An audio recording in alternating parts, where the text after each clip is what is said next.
Now the unrest in Egypt and this morning's violent clashes between anti-government protesters and supporters of President Hosni Mubarak.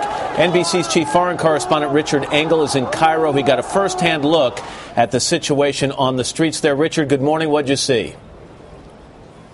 Good morning. The situation here has turned much more hostile than it has in previous days. Egyptians are now fighting Egyptians. Supporters in favor of President Mubarak are on the streets. They have taken over parts of the neighborhood where we are right now. And for the last several hours, they have been violently clashing with anti-government protesters.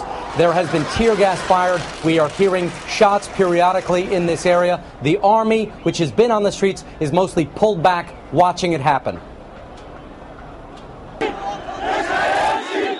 Organized groups of pro-Mubarak supporters, rowdy in the thousands, marched on downtown Cairo today. They headed to Tahrir Square.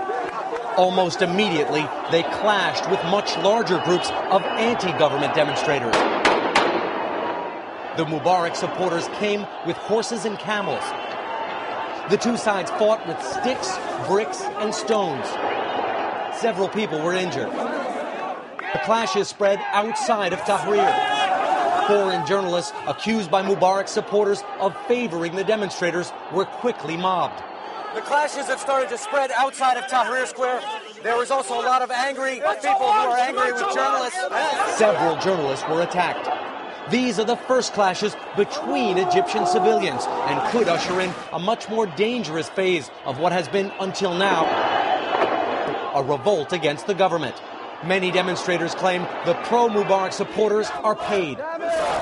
Or they may have been inspired by President Mubarak's speech last night when he repeatedly called the protesters lawbreakers and said Egypt has to choose between stability or chaos.